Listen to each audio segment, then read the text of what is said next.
iglesia. Digamos juntos, en el nombre del Padre, y del Hijo, y del Espíritu Santo. Amén.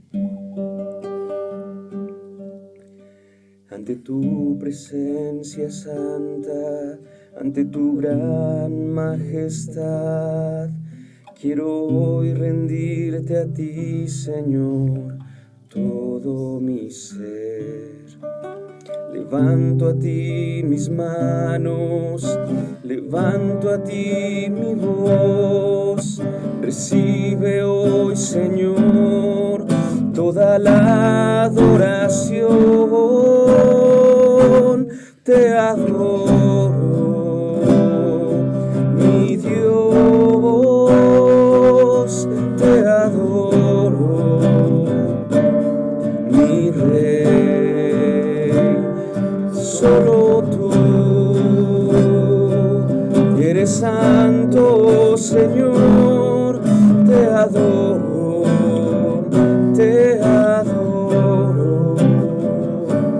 mi Dios. Bendito Padre, te agradecemos que nos reúnas en el nombre de tu Hijo Jesucristo y te pedimos humildemente y sabiendo que lo hacemos también de manera inmerecida, que ese Espíritu Santo que recibimos desde nuestro bautismo, en esta ocasión lo sintamos tan presente que podamos también sentirnos motivados a entender tu palabra y a vivir aquellos valores que tú has querido proponernos en el mismo Cristo, tu Hijo.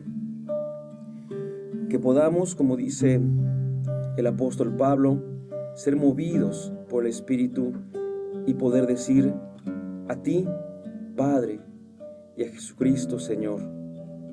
Pero más aún, que esa filiación y esa amistad se vea también hecha comunidad y que a los que nos rodean también podamos llamarles hermanos.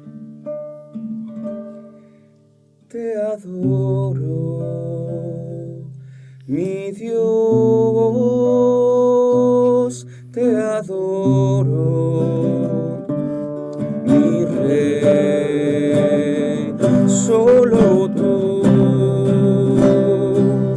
eres santo, Señor, te adoro,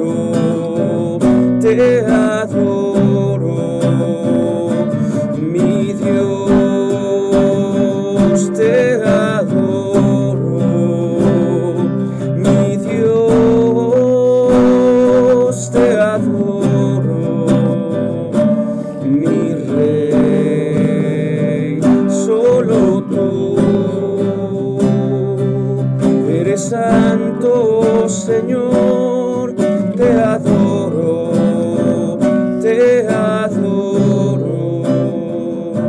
mi Dios.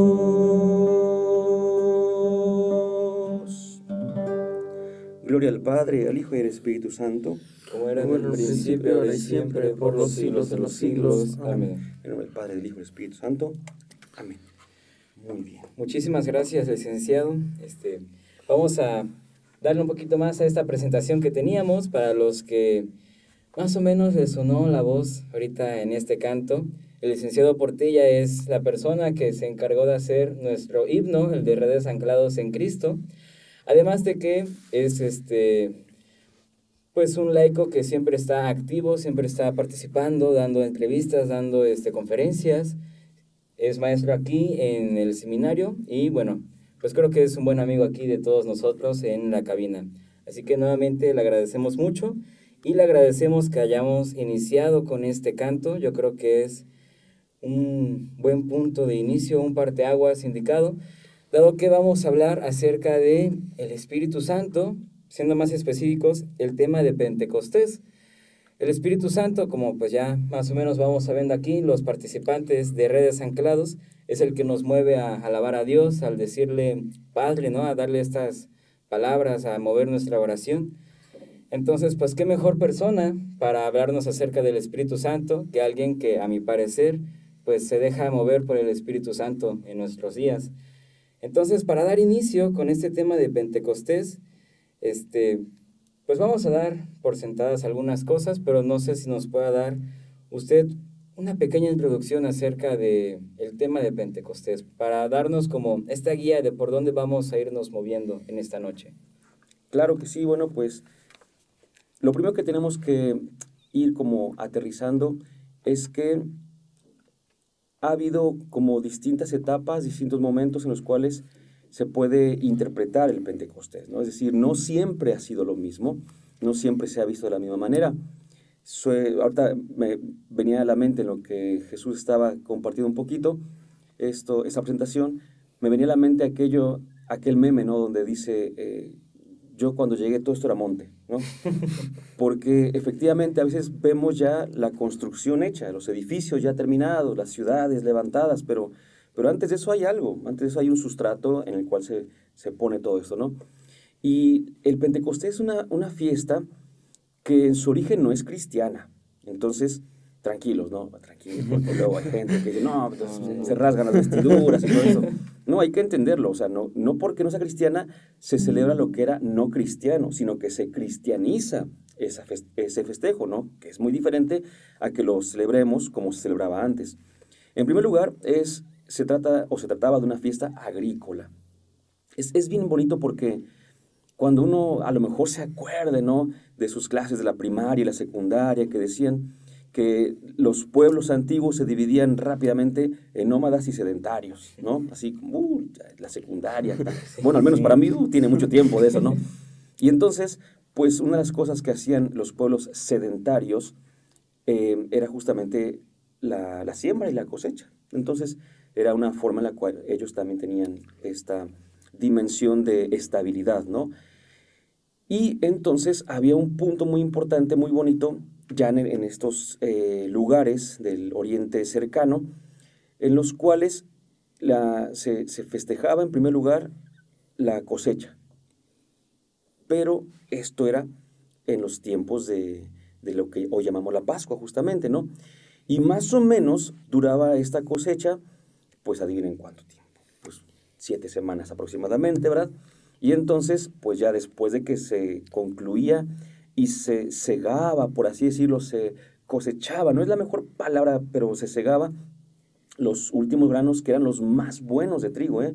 Porque voy a ponerlo con un ejemplo, ahorita que ya estamos en temporada de manguito, ¿verdad?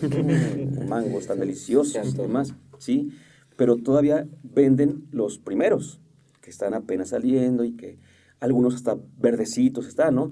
Pero conforme va pasando el tiempo, los últimos, los que están un poquito rezagados, pues ya están maduros en su plenitud.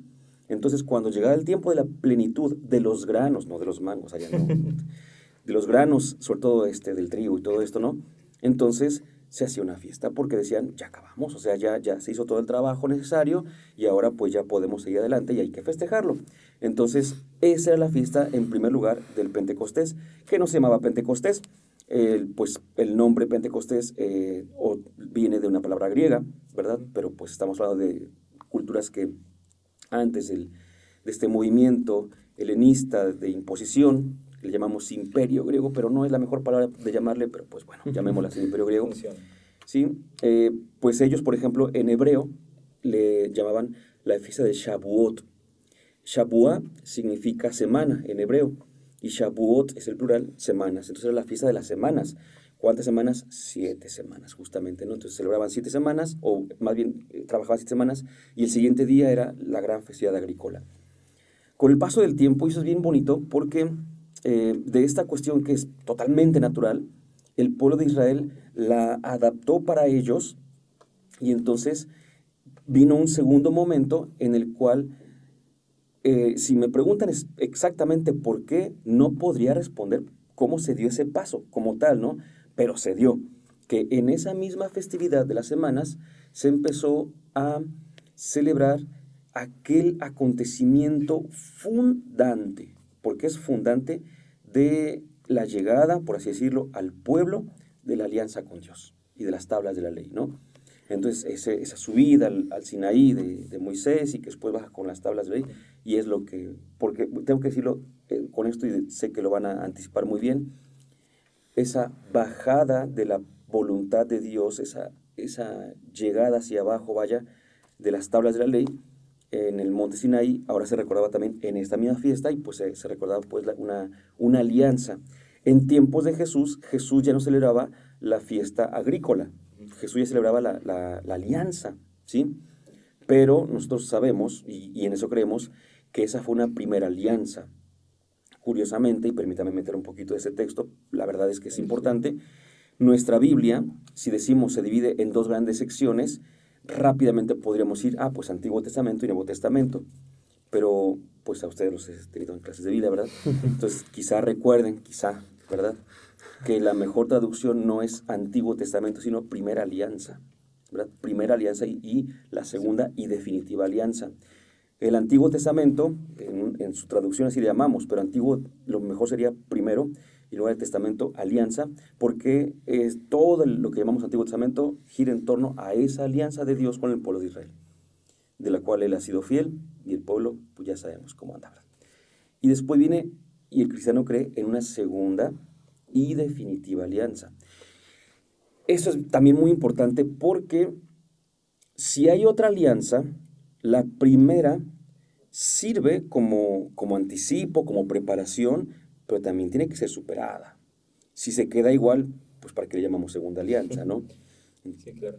Sí, no hay... Sí, no hay chiste para que se renueve, para que se quede por encima. Exactamente, ¿no? Es como si las ediciones de un libro, por ejemplo, ¿no? Tengo este libro y digo, ya salió la primera edición, ahora vamos a sacar la segunda edición, ¿no? Revisada y aumentada. ¿Y qué le revisaste y aumentaste? Nada. Pues, ¿cómo, no? Entonces, la segunda y definitiva alianza es con Cristo. El Nuevo Testamento, nueva alianza, segunda, repito, y definitiva. Y ahí es donde nosotros entramos, ahora sí. Porque, y esto hay que decirlo también, es importante, San Lucas es el que nos propone leer esa fiesta judía de la alianza a la luz de la iglesia. Y entonces San Lucas nos propone una teología muy interesante, en la cual, pues evidentemente, ahora sí, ya no es que desciende la ley de Dios, sino quien desciende es el Espíritu Santo.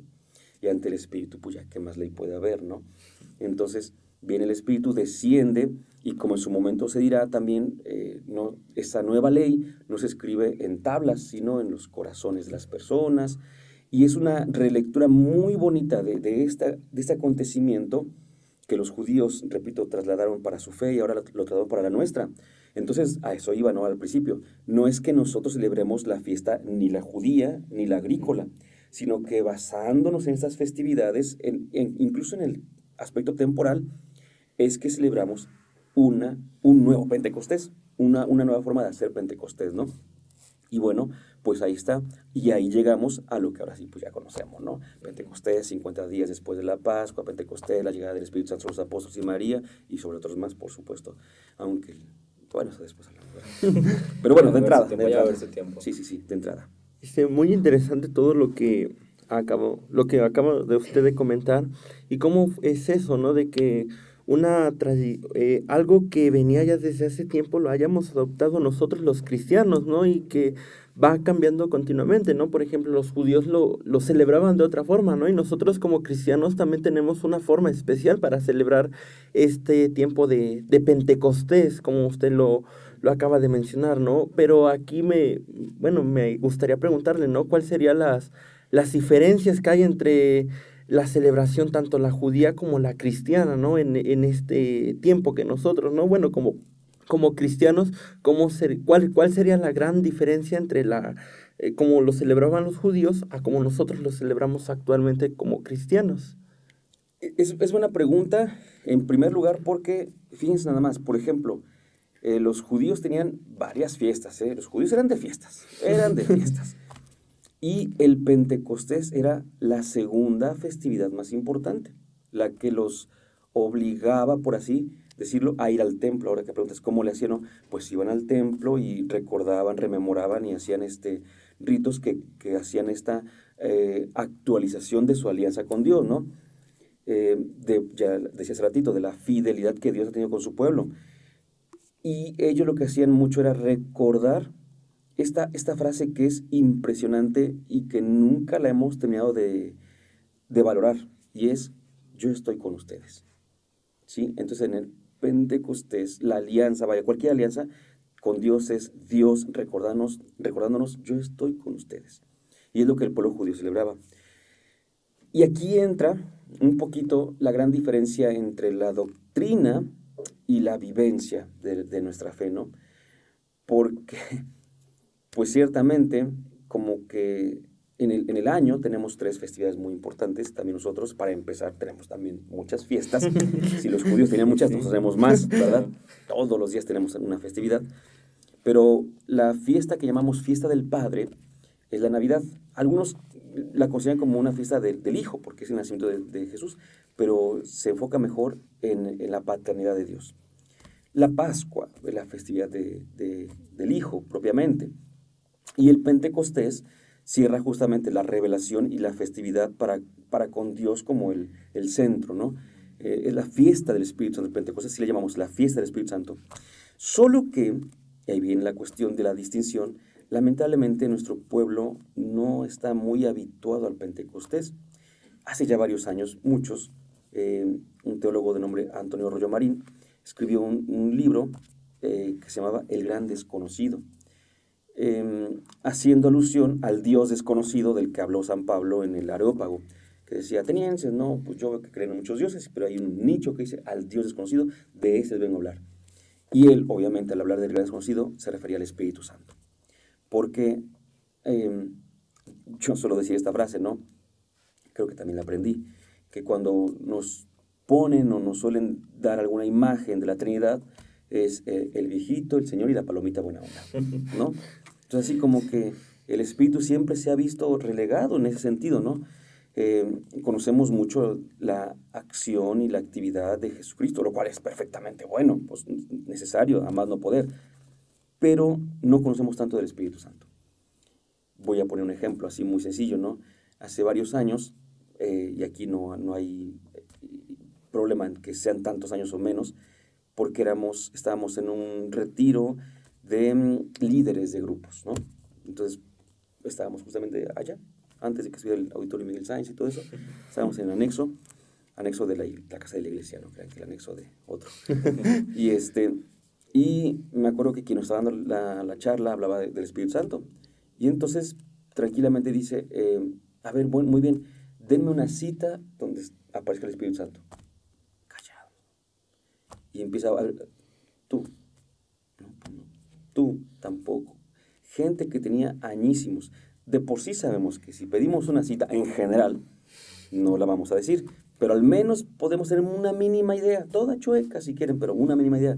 Pero una cita que se refiere al Espíritu Santo, pues la clásica es el Pentecostés, Hechos 2, pero aún así, como que nuestra relación con el Espíritu Santo es un poco distante, ¿no? A eso me refiero. Por eso cuando decías, ¿no? ¿Cómo celebramos? Híjole, en lo práctico, pues lo que hacemos son vigilias, ¿no? O sea, eso es lo que hacemos, vigilias, nada más. Y no debería ser eso, ¿no? En lo práctico, lo que deberíamos celebrar es una vida nueva, porque el Espíritu Santo es el Señor y dador de vida. Y en ese sentido, pues sí necesitamos que el Espíritu Santo sea el que nos transforme, porque a veces creemos que es por nuestras fuerzas, creemos que es por nuestras capacidades que podemos cambiar. Pero no, es el Espíritu el que nos va transformando, pero requiere de nuestra docilidad. Esa famosa frase, ¿no? Ser dóciles al Espíritu Santo. Y el ejemplo lo tenemos, para empezar, en todo el libro de los Hechos, que se le llama el Evangelio del Espíritu. Vemos que el Espíritu es como una persona. Bueno, para nosotros es una persona, por supuesto, ¿no? Sabemos, lo voy a decir porque he tenido siempre ganas de decirlo, el cristiano cuando dice persona, no se refiere únicamente a una persona de carne y hueso. Hay gente que escucha, el Espíritu es una persona, dice, no es cierto, porque ni lo puedo ver. No, lo que pasa es que hay distintos tipos de personas. Entonces, existen las personas humanas y existen las personas divinas, ¿no? Por entonces son diferentes.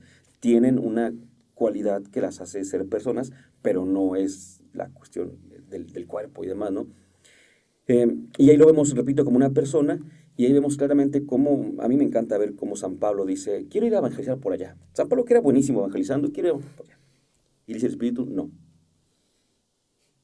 Se regresa. Y le dice el Espíritu, oye Pablo, pues es que mira, hay que evangelizar por acá. Es que no quiero. Sí, te vas por acá y por acá. Bueno, está bien. Una docilidad, ¿verdad? que casi como nosotros, vaya, casi como nosotros, Por que supuesto. nos es por aquí, ¿cómo no? Por supuesto, ¿no? Por supuesto, no pasa, no pasar, no, pues no paso, ¿no? Es increíble esa docilidad. Entonces, ciertamente, diríamos, ¿cómo celebramos el Pentecostés? Pues es una solemnidad, ¿no? Es una fiesta para toda la iglesia y lo menos que podemos es ir a misa, lo menos. Un festejo propio, repito, pues las vigilias que son como tradición, pero pues no es que Pentecostés tiene que haber vigilia, ¿no? No se trata de eso, por supuesto. Pero la verdadera fiesta del Espíritu Santo en nosotros es aquella en la cual Él es el que nos va llevando. Y esa fiesta, ya ampliando la idea, pues puede durar toda la vida, o debe durar toda la vida, ¿no? Pero así como algo muy concretito, así que digamos, si ese día, bueno, aparte de los estolones, que el color y demás, pues, Lo vaya, clásico. exactamente, pero que digamos, no, ese día se hace algo extremadamente distinto, pues no hay tal cosa así, ¿no? Pero sí tenemos que dar otra vez su sentido. Muy bien, a toda la gente que nos está viendo a través de Redes Anclados en Cristo, de la página de la Arquidiócesis de Jalapa y la página del Seminario Mayor, los seguimos invitando a que vayan escribiendo sus preguntas, sus comentarios ahí en el en vivo. Y después del descanso vamos a ir comentando y respondiendo a todo aquello que sea necesario. Pero continuando con las dudas y retomando aquí el punto que decía Óscar acerca de que es necesario retomar, ¿no? Todo lo que viene pues antes, ¿no? Pentecostés viene desde la fiesta, ¿no? Desde los agrícolas, pasa por los judíos, llega hasta nosotros, ¿no? Me parecía muy interesante que en la fiesta agrícola festejan después de las 7 semanas, ¿no? Y sabemos que pues para el pueblo judío y para nosotros el número 7 está cargado de cierto simbolismo, ¿no? En este sentido. Entonces mi pregunta iba como por ese lado, ¿no? ¿Es una coincidencia que nosotros hayamos tenido el Pentecostés después de las 7 semanas? ¿O verdaderamente está como cargado de este símbolo? ¿O qué es lo que significaría estas 7 semanas? Es compleja la pregunta. Complejo significa que, no sé si sabíamos que complejo significa que tiene muchos dobleces, ¿no? Entonces hay que desdoblar para poder explicar. Entonces se hace necesario hacer una aclaración, ¿no? En primer lugar, el símbolo no hace la realidad hace el símbolo. Es decir, el 7 se vuelve un número simbólico porque parte de la realidad. No es al revés, ¿no? Que dado que el 7 es simbólico, ahora lo vamos a poner, ¿no? Y vamos a hacer la fiesta de 7 semanas. No, pues es que eso era lo que duraba aproximadamente la siega, ¿no? Antes de que se me olvide, quiero decir un punto bien bonito, pero que es muy, muy bonito. Todos recordamos que la Pascua es la fiesta de los panes ácimos. No hay ningún problema, lo recordamos perfectamente bien. Y cuando empezamos a ver todo el aspecto contextual, nos damos cuenta de que efectivamente la Pascua se celebraba a las carreras. O sea, como que era lo primero y ya sabes, ¿no? Pero, ¿qué pasaba 7 semanas después, justamente? Ya que acababan, pues ahora sí, de dar fruto los granos y todo esto, ya que se acababa la cosecha, la siega, decíamos, entonces lo que se hacía en un primer momento como a las carreras, ahora se hace con paz. Y no sé si ustedes sabían que el Pentecostés es la fiesta de los panes con levadura. Así como la Pascua es de los panes ácimos, porque es ya, el Pentecostés es reposar. En el Pentecostés ya había permiso de que se usara el mejor pan, el más maduro, el bueno, por decir, los granos, ¿no? De los granos al pan. No es que, no sé si alguien sabía, pero no, el pan no se da en sí, ramas, ¿no? Pero parecía que así lo dije, ¿no? Pero bueno, se usaba el mejor pan por los mejores granos y ya ahí ya se le ponía levadura. Y eso era muy importante porque, ahí viene el asunto, cuando San Lucas dice, es que ahí lo complicado, San Lucas es el que nos propone que el Pentecostés, bueno, que la llegada del Espíritu sea celebrada a los 50 días, por lo que se decía antes. Pero esa es la teología de Lucas. Según alguna otra teología de la misma Biblia, no de nadie, no es mía, ¿no? El Espíritu Santo puede haber llegado en otro momento, ¿no? Pero eso ahorita lo podemos retomar. Nada más decir justamente eso, ¿no? Que efectivamente el 7 es simbólico, pero porque ya partía de la realidad, porque era lo que duraba, ¿no? Es como si dijéramos un huevito de gallina, son 20 días, ¿no? Los que tarda en eso. Y si después nosotros usamos el 20 como simbólico, decimos, ¿y entonces cómo entró el 20 del huevito? No, pues que ya estaba desde antes, ¿no? Entonces, sí, igual con todo esto, lo agrícola que decíamos, eso ya estaba, o sea, por la pura naturaleza. Ya no, acá nosotros lo empezamos a simbolizar en los tiempos y todo esto. Y, repito, lo que se festejaba en lo agrícola y la alianza y todo esto también después, en segundo momento, es lo que Lucas agarra para poder dar su mensaje. Por eso es que él propone la llegada del Espíritu en el Pentecostés, ¿sí? No propone el Pentecostés, propone la llegada del Espíritu en el Pentecostés, por todo lo que significa. Mencionaba algo usted muy importante, ¿no? Hablaba sobre la teología de San Lucas, ¿no?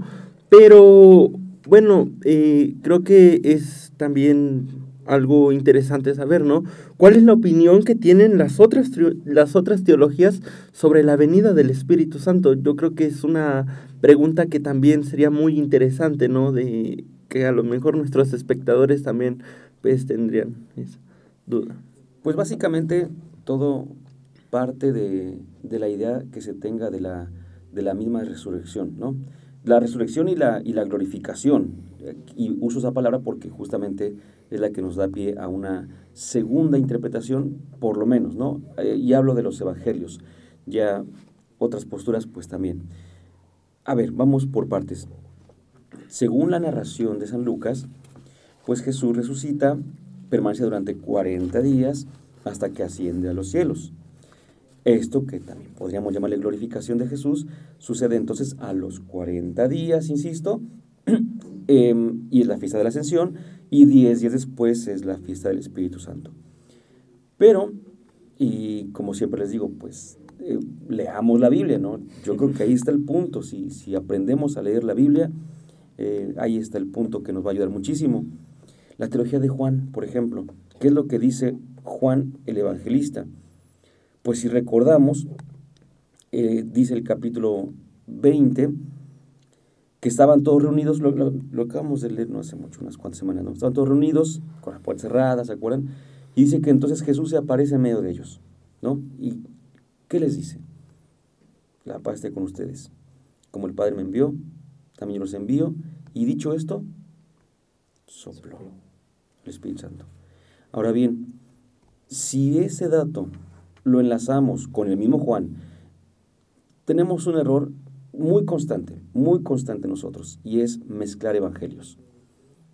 Cada uno de los evangelistas presenta la buena nueva de Jesús según lo que el Espíritu mismo le va diciendo y todo esto, y presenta en ese sentido una forma muy propia y particular, dependiendo del tiempo, la comunidad, su misma forma de pensar y escribir.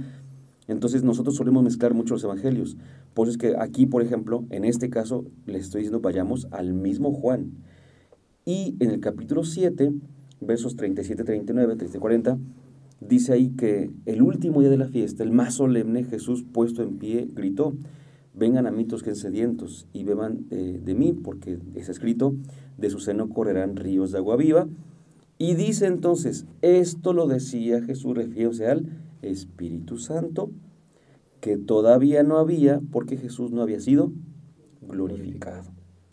Entonces, si ya en la aparición a los 10 decimos, porque de los 12 que tenía, uno pues el buen Judas se nos fue, ¿verdad? Se nos adelantó, otro el buen Tomás, que sabe dónde andaba, y quedaban 10. Entonces de esos 10 dice ahí que Jesús les dio el Espíritu Santo, o sea, ya había Espíritu Santo, por lo tanto, matemáticamente dicho, ya Jesús había sido glorificado, ¿sí? Lo que para San Lucas demora 40 días, la glorificación de Jesús, para Juan sucede el mismo día, ¿sí? Y el mismo día puede ya él otorgar el Espíritu Santo. Habrá quien diga, no, bueno, pero es que eso fue con los apóstoles y lo demás fue para toda la iglesia. Híjole, pues yo que ahí tendríamos otro problema también, porque habría que preguntarnos quiénes estaban el día de Pentecostés, ¿no? Según lo que... Porque nosotros también tenemos otro problema, que leemos por cachos, ¿no? Leemos, a veces con que leyéramos un versículo o dos antes, un versículo después de todo esto, podríamos entenderlo mucho mejor, ¿no? Y es que no es tan fácil responder esa pregunta, de verdad que no es nada fácil, porque dice, al llegar el día de Pentecostés, estaban todos reunidos, pero ¿quiénes son esos todos? Si yo me voy a lo inmediato anterior, tendría que haber como unos 120. Pero si recordamos, dice que estaban reunidos, a lo mejor ubican esta idea en el aposento alto, o sea, en un lugar así, y 120 reunidos. Para empezar, materialmente dicho, es muy difícil, pero históricamente dicho, es todavía más difícil, porque acababan de pasar, según esta propuesta, 40 días, 50, pónganle ya, ¿no? 50 días de la resurrección de Jesús, todavía no había tantos seguidores, como para decir que estaban reunidos 120. Y volviendo a los simbolismos, 120 es un número muy interesante, es 12 por 10. Entonces, ¿qué significan 120 hermanos reunidos? Y pues resulta que un poquito antes vemos que estaban reunidos también solamente unos cuantos, entonces como que esa parte de decir a quienes se les fue dado el Espíritu en el Pentecostés, que nosotros creemos, y por eso dije al principio, ¿no? En el Rosario decimos la venida del Espíritu Santo sobre María y los apóstoles. Así lo decimos, ¿no? Entonces, ¿quiénes estaban realmente, no? O sea, se ponen a investigar, a leer, mejor dicho, y no es tan fácil responderlo. Por eso es que no podríamos decir, no, pero es que San Juan habla de que el Señor le dio el Espíritu solamente a los apóstoles y a 10, mientras que San Lucas habla de que se dio a toda la iglesia. No tiene como una solidez de argumentación esa afirmación, ¿no?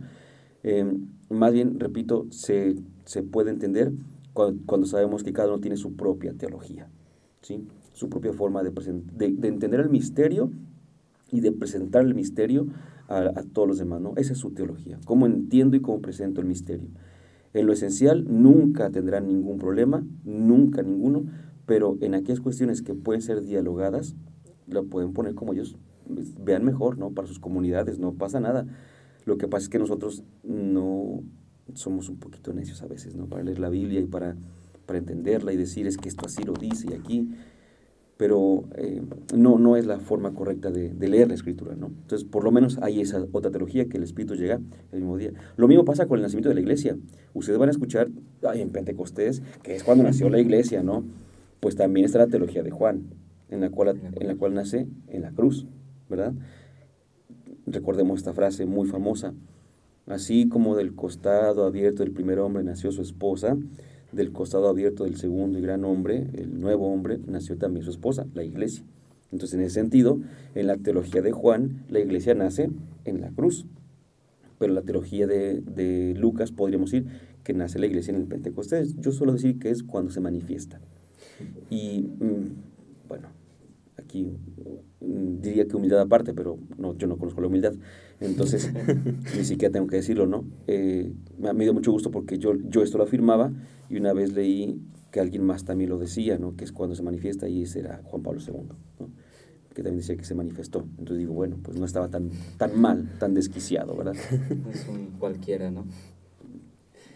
Bueno, en este sentido, hablando de la venida del Espíritu Santo, una pregunta que yo tenía cuando era chico, tal vez ya no tiene que ver mucho con Pentecostés, pero sí con el Espíritu Santo, y que me acuerdo que no fue una pregunta textual que hicimos en clase, pero más o menos tiene que ver, y creo que sería de gran ayuda para la gente que nos está viendo. Es que sabemos que en la confirmación es cuando nos llega el Espíritu Santo, ¿no? Los 7 dones y todo lo demás, ¿no? Sin embargo, yo me acuerdo, siendo chico, que veía personas, ¿no? Que participaban, que se les notaba, ¿no? La manifestación del Espíritu. Y entonces luego me veía a mí, veía a otras personas que compartían en el grupo, y digo, bueno, como que nosotros no tenemos el Espíritu, ¿no? Entonces como que yo a veces llegaba a pensar pues yo no lo tengo, en que me confirmaron mal, no sé, en algo, ¿no? Pero que el Espíritu Santo no estaba en mí, ¿no? En ese sentido.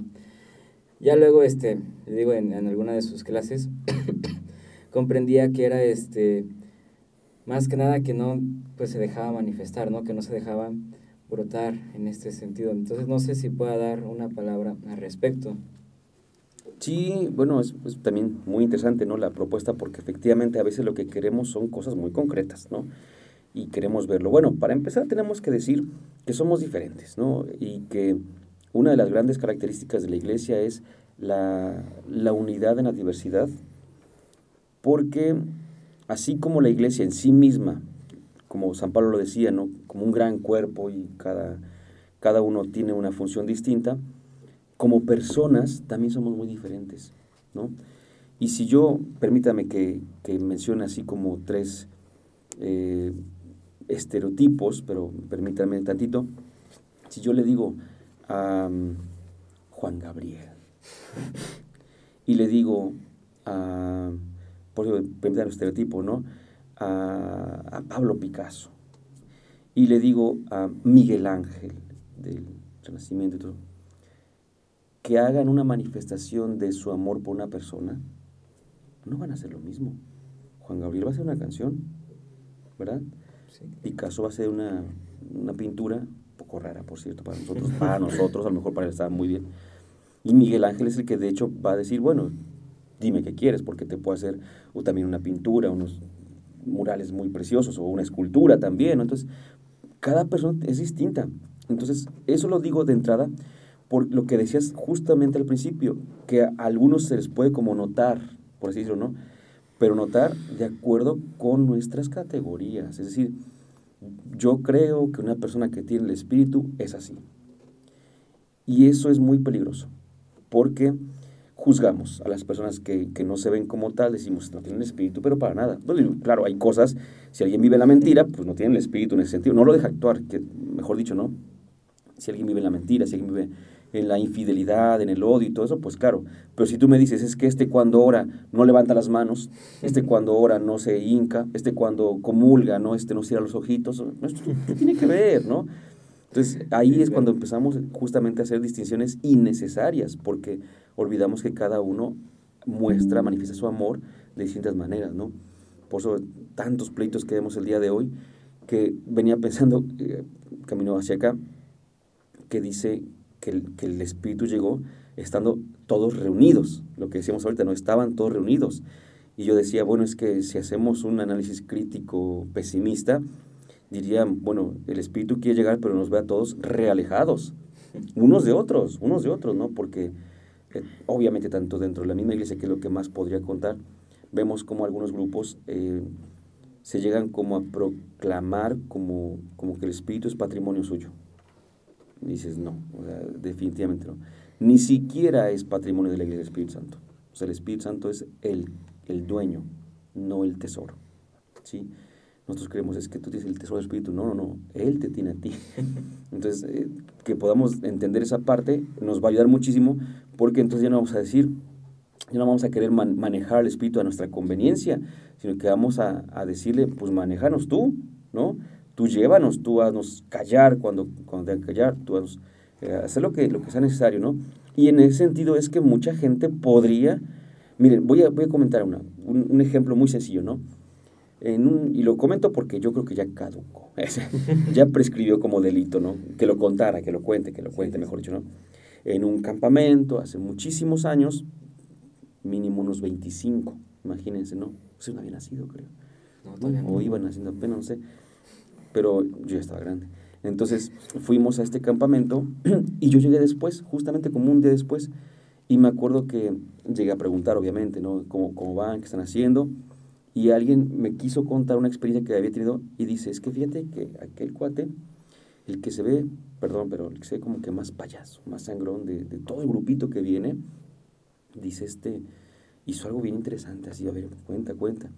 Pues había una dinámica en la que tenían que hacer su propia caña de pescar y ponerse a pescar, pero en silencio, ¿no? Y ahora, ahí está la dinámica, ¿no? Y si de repente este cuate, dice que llega un niño y que se pone a hablar con el niño. Dice, ¿y por qué se puso a hablar con el niño, no? Y las personas así como que no entendiste la dinámica. O sea, la dinámica dice que tienes que hacerlo así, ¿no? Y bueno, ya después hasta lo felicitaron. ¿Qué decía la dinámica? Pues decía que había ido a pescar y que no pescaba nada. ¿Y qué les dijo Jesús? Avienten sus redes a la derecha. Entonces, que cuando llegó el niño, llegó a la derecha de este muchacho y entendió la idea de la dinámica y dijo, ajá, si sigo haciendo lo mismo, pues nunca voy a pescar nada. Entonces lo que hizo cuando se puso a hablar con el niño que estaba a su derecha fue anunciar el evangelio. Y, qué diferencia, ¿no? Pero ahí estamos nosotros, no es que el espíritu tiene que ser así. Si tú tienes espíritu, tiene que ser así, no sé qué tanto, y tienes que vestir de esta forma, y tienes que hablar de esta otra forma. No, el Espíritu Santo, recordemos un principio de la teología que a mí me encanta mucho, que es, hablando de la gracia, que la gracia no absorbe, ni quita, ni destruye la naturaleza humana, la perfecciona. Entonces, no es que diga, no, es que estos están muy mal y los voy a destrozar y me pongo yo. No. Es así como tú eres, así como tú piensas, así como tú te relacionas con los demás, eso se va a ir purificando, eso se va a ir trabajando, porque esa forma de ser tuya, pues es también la que ha querido Dios para ti, ¿verdad? Entonces, se respeta lo que tú eres, se respeta cómo vives, en lo que se pueda fortalecer adelante y en lo que haya que cambiar también, pero mientras tanto, en ese sentido, pues, decía, es muy interesante, porque efectivamente pareciera que el Espíritu está más a nuestra disposición que nosotros a la suya, lo cual es un peligrote. Ok, es muy interesante todo lo que acaba de decirnos ahorita, pero también me surgió esta pregunta, la cual se la voy a decir. Bueno, como lo sabemos, pues ese día de Pentecostés vemos varios signos, ¿no? Lo típico que usted nos acaba de mencionar, la palomita que ahí está y bueno, nosotros así la representan las lenguas de fuego que nos dicen, ¿no? Que recibieron los apóstoles, ¿no? Pero la pregunta es, ¿eso de dónde se adopta o cómo fue que nosotros como cristianos lo fuimos atrayendo a la iglesia, ¿no? Porque pues es muy típico, ¿no? Ver los altares el domingo de Pentecostés, ver esos signos, ¿no? La palomita y las 7 lenguas de fuego, ¿no? ¿Cuál es el significado o de dónde viene bueno, ¿cómo podría decirlos? Esos símbolos, ¿no? Que presenta ahí la iglesia para nosotros los creyentes. Pues de entrada viene de una realidad del hombre que es que somos simbólicos por naturaleza. El ser humano es un ser simbólico, un animal simbólico, le llegan a decir, ¿no? Y en ese sentido somos capaces de algo que se llama abstracción. Nosotros, yo suelo poner un ejemplo muy sencillo, ¿no? Si aquí traigo una paleta, por ejemplo, que me regaló mi hijo, mi hija, entonces me puedo comer la paleta, pero digo, voy a guardar la envoltura. Y esa envoltura ya tiene un significado para mí, ¿no? A lo mejor para nadie más lo tiene, pero nosotros somos simbólicos, le damos un carácter trascendental, por así decirlo, es decir, que va más allá de lo que aquí está, le damos un carácter trascendental a las cosas y sobre todo, aquí se junta con otra cuestión, la realidad o la naturaleza de Dios, que Dios es inaccesible para el ser humano. A ver, me voy a permitir explicar esa parte porque ¿qué significa que sea inaccesible para el ser humano? Que el ser humano no puede, por sus propias fuerzas y su propio entendimiento, llegar a saber cómo es Dios. Lo más que el ser humano puede llegar por sus propias fuerzas es a aceptar la existencia de un ser superior, ¿sí? Y eso porque el hombre es un ser religioso por naturaleza y por vocación. Pero en ese sentido, eso es lo más que podríamos llegar. O sea, voy a poner un ejemplo. Si abandonáramos a unas personas en una isla desierta, como se suele decir a veces, no llegarían a conocer de Jesús y del Espíritu Santo. Llegarían en todo caso a hablar de un ser superior, pero porque tenemos esa cualidad. Ahora bien, repito, es inaccesible. ¿Cómo dice la Escritura? ¿Cómo le llama a lo que es inaccesible? Le llama santo. Entonces Dios es el santo, porque santo significa que no tiene que ver con esto, ¿no? Que es otro que está separado, ¿no? Es la expresión más correcta, está separado. Y nosotros lo ponemos como una cualidad moral, ¿no? Es que es muy santo. No, es una cuestión de que no tiene nada que ver con esto. Bueno, dado que tenemos esa capacidad simbólica, y dado que Dios es inaccesible para nosotros, necesitamos ponerle un símbolo a las cosas a las que no accedemos directamente, sino indirectamente. Entonces, estos signos son el vehículo por el cual yo llego a aquello. Y San Lucas, aunque se suele decir que escribe para una comunidad griega, esto también es muy importante, curiosamente conocía muy bien también el judaísmo. Ahora que nos toque la ascensión del Señor, ¿Alguien se acuerda cómo se va Jesús? ¿Qué tapa Jesús cuando se va? Las nubes. Lo hicieron a propósito, no crean que no sabía. Las nubes. Va Jesús y entonces las nubes lo cubren. Pero ¿qué significa las nubes para los griegos? Pues poco menos que nada. Pero para los judíos, la nube era la presencia de Dios. Ahí está el Éxodo, ¿no? Dice la nube, la columna y todo esto, ¿no? Entonces, incluso la nube que se posaba sobre el arca, sobre la tienda del encuentro para hablar de la presencia de Dios. Siempre la nube en el ámbito bíblico es la presencia de Dios. Entonces, cuando dicen, no pensemos, por favor, eso, ¿verdad? Cuando dice que Jesús se fue y las nubes lo cubrieron, no pensemos en las nubes blancas que lo están cubriendo de Jesús. Pensemos que lo que Lucas está diciendo es que Jesús está entrando en la divinidad, por así decirlo, o retornando para que no tengamos tantos problemas, ¿no? Entonces, Lucas conoce muy bien varios signos, o varios símbolos, mejor, del judaísmo. Y estos símbolos se dejan ver en el Pentecostés de Lucas, insisto, ¿no? De Lucas, porque eso es importante. El viento nos puede recordar de inmediato a Elías. La gran diferencia está en que Elías fue de más a menos, ¿no? Ese tormento, ese huracán y todo eso, hasta llegar a la suave brisa. Aquí no, aquí es un viento impetuoso, un estruendo. Y uno va a decir, ¿pero por qué? Primero, porque son teologías distintas. Pero el viento sigue teniendo su simbolismo de divinidad. El mismo Jesús dirá, ¿se acuerdan con Nicodemo? El Espíritu sopla por donde quiere, ¿no? Entonces, otra vez el viento, y no hace falta que digas que es muy fuerte o muy débil, simplemente es viento. Pues, obviamente, ¿no? La primera palabra con la que decimos espíritu es ruaj, que significa viento. Y de ahí viene el famoso neuma, en griego, que es aire, soplo. Entonces, el viento siempre va a estar como que presente cuando se hable del espíritu. Y el fuego es importante también, porque el fuego significa poder. En la Biblia, ¿no? En la Biblia, es lo que hay que hacer también. Si queremos entender la Biblia, no podemos ver qué significa para nosotros. O sea, para ti el fuego puede significar que algo está quemando, pero ¿qué significa en la Biblia, no? O al menos para ese autor. Y entonces ese poder es ese fuego que también simboliza a Dios. Ustedes recordarán quizá el carro de fuego de Elías, ¿no? La zarza ardiendo, ¿no? Donde Moisés es interrogado por Dios o es interpelado por Dios, ¿no? Porque el fuego también simboliza el poder y el poder divino, la presencia de Dios. Entonces, todo este tipo de simbolismos, los ponemos porque somos simbólicos y no tenemos un acceso directo a Dios, pero queremos hablar de la divinidad. Entonces, yo me doy cuenta de todo eso y caigo en algo que incluso fue tema de separación en la iglesia, que fue la divinidad del Espíritu Santo. ¿El Espíritu Santo realmente es Dios?, decían algunos, y algunos respondían que no. Hoy nosotros decimos, pero pues está clarísimo, pues sí, pero ya caminamos sobre hombros de gigantes, ya nosotros venimos ya después de que aquellos se pelearon, ¿no?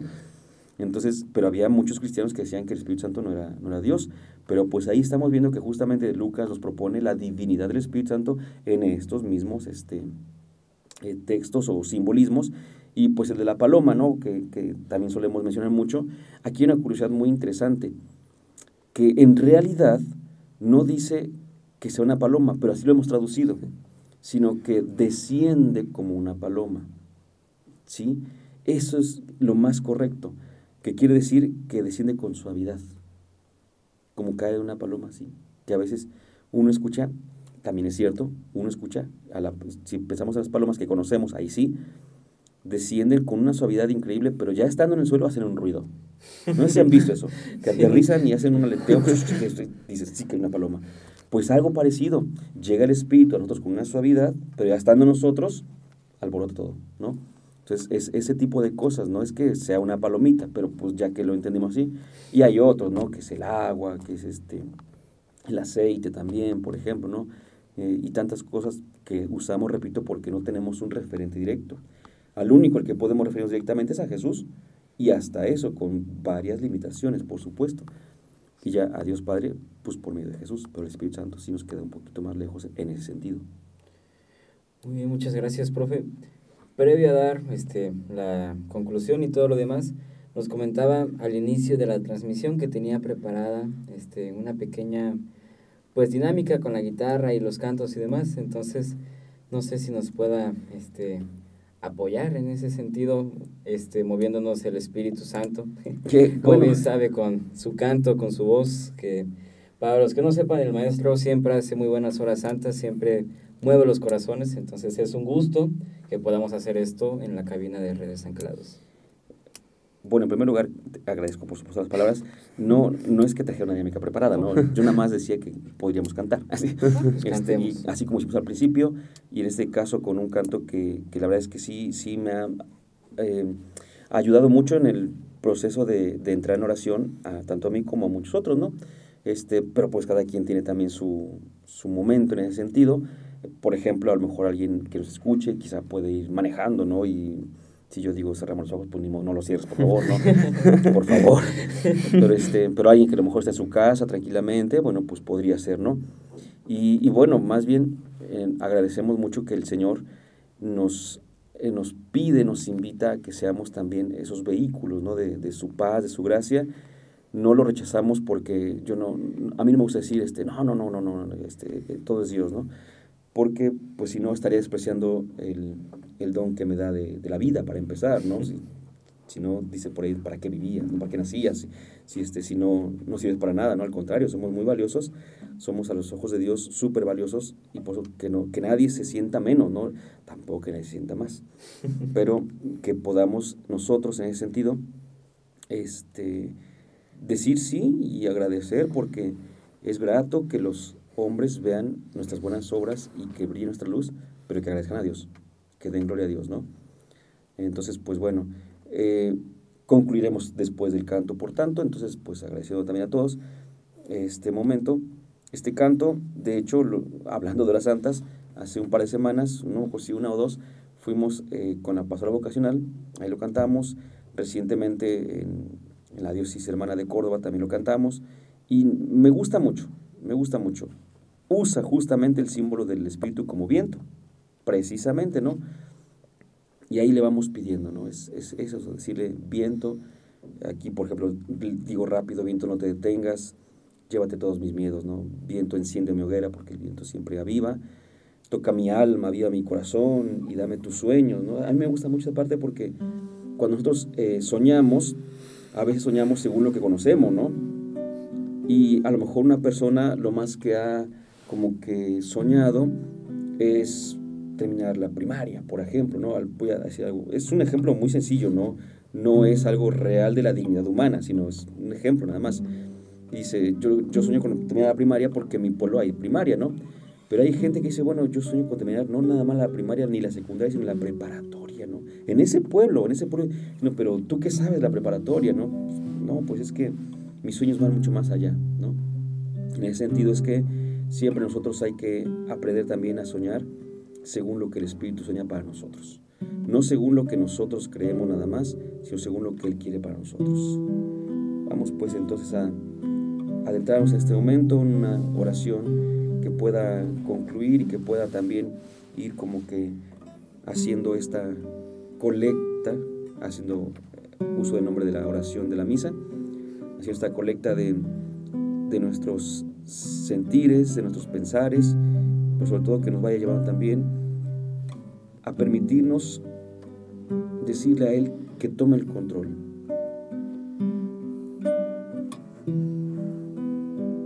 A veces también tenemos que aprender a decir que no lo sabemos, que no lo podemos, pero lo que podemos hay que tener también el valor para hacerlo.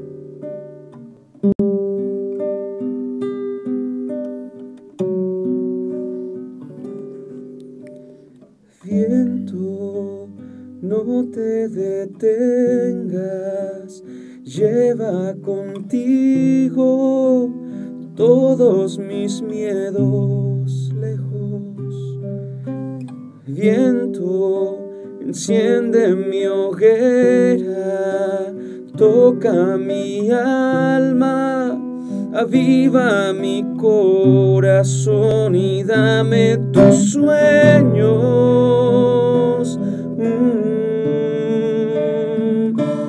tus sueños,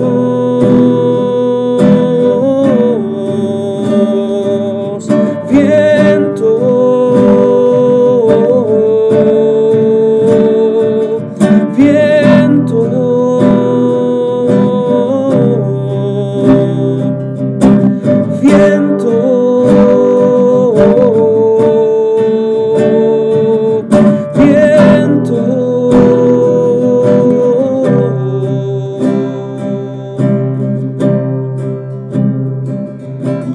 Viento, marca mi rumbo, tú que eres libre, tú que conoces el dolor. Viento, toma mi frío, dame el suspiro que llene de paz y de amor mis sueños, mis sueños. Viento, viento,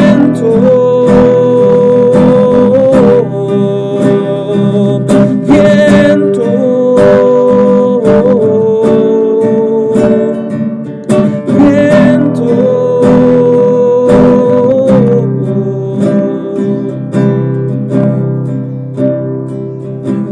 viento, amigo mío, renuévame hoy.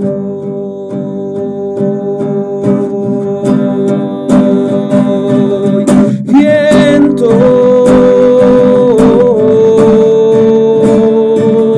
viento,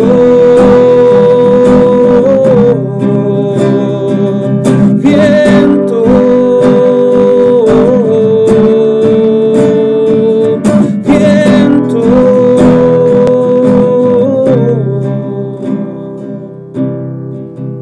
Santo Espíritu, a veces pensamos que eres aquello con lo cual podemos acercarnos a Dios Padre o a Dios Hijo, y olvidamos que tú también eres Dios. A veces defendemos mucho que no le oramos a los santos, sino a Dios a través de los santos, pero olvidamos que también te podemos orar directamente a ti, porque eres Dios. Olvidamos que esa santidad que tú nos propones no es una utopía, sino una realidad, y ahí están tantos y tantos ejemplos. Gente sencilla, gente humilde, que ha sabido vivir con los valores del Evangelio, los valores del reino. Santo Espíritu, si pudiéramos entender que con tu presencia en nosotros y en nuestras vidas, todo es posible, incluida nuestra santidad, quizá te haríamos un poquito más de caso. Si supiéramos que lo que quieres es que nos realicemos, que alcancemos la felicidad y que alcancemos aquello para lo cual fuimos creados, quizás seríamos un poquito más dóciles. Si entendiéramos que hay gente que afirma categóricamente que no hay cosa peor que alejarse de Jesús, que Jesús se vaya de nosotros, de nuestro lado, cuando Él mismo dijo que nos convenía que Él se fuera. Conviene que yo me vaya, porque si no es así, no puede venir el Espíritu Santo. Eres tan grande, Señor Espíritu, Santo Espíritu, y nosotros no hemos sabido valorar tu presencia, tu amor, tu poder, tu divinidad. Que a partir de ahora podamos hacerlo, Santo Espíritu. Que a partir de ahora queramos hacerlo, Santo Espíritu. Que a partir de ahora sea una vida contigo. Viento, viento, viento, viento.